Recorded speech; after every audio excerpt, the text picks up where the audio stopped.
Uganda has over 4.9 million hectares of gazetted forests and woodlands, and these cover about 24% of the total land area.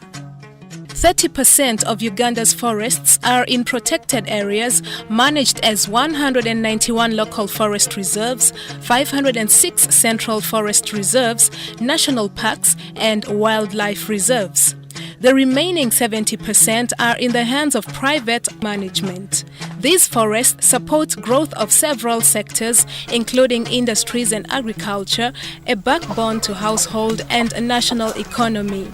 It is an important source of energy, ecological integrity, and a livelihood to all Ugandans.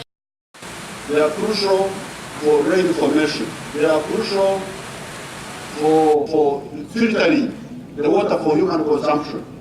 And because of that, we should protect them. We should not encroach. Don't encroach on the mountain top, because then you are interfering with the filtration of the water into the ground, which then becomes a spring. And that's when you cultivate on the hillsides, you cultivate in contours. Due to unison of population growth, economic growth, poverty, insecure tenure, and poor governance in the past, Uganda's forest estate is faced with vast forest degradation. The drivers are quite many. One of them is the expansion for agricultural land, both for subsistence and commercial purposes, into our forestry land and bushlands. The second one is unsustainable harvesting of forestry products for charcoal, firewood and timber. National Forest Authority estimates that Uganda lost average of 200,000 hectares of forest annually from 1990 to 2015. And when this is compared with the 7,000 hectares that are planted every year, the deficit remains huge. The recent prolonged drought that many attest to as a result of human activities on Uganda's forest estate is one immediate observable impact. We need the wood for firewood, where over 90% depend on fuel wood for their energy requirements in the country. We need land for agriculture to produce food, to feed the growing population. So you find people encroaching on forest land for agriculture. Drought and famine have equally affected many in their drier parts of the country, like Karamoja.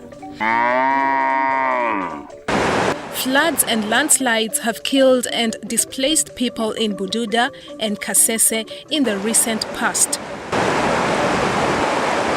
And this is largely because the remaining forests are unable to provide the ecosystem and environmental services they originally offered.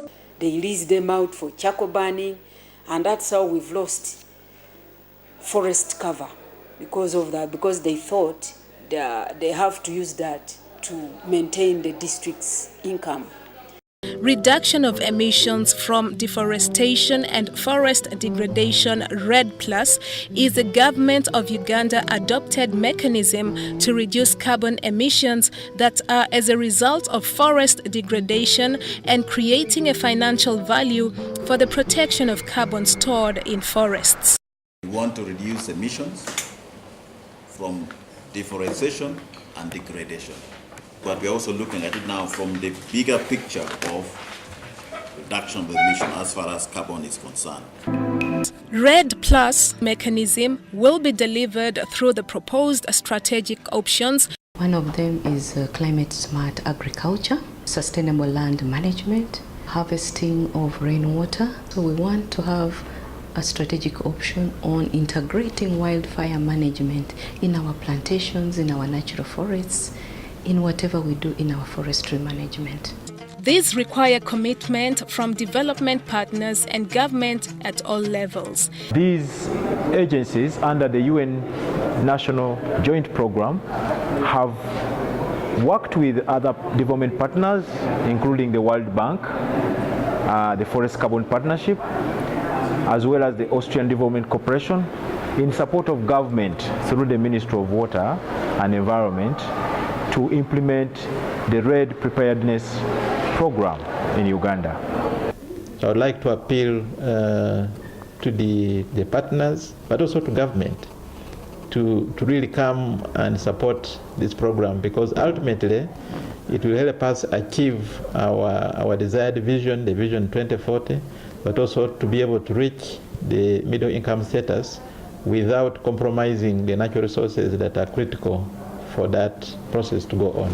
Therefore, Ugandans need to rally behind every effort to reduce environmental dilapidation. Report compiled by Abraham Robert Bwaita for UBC News.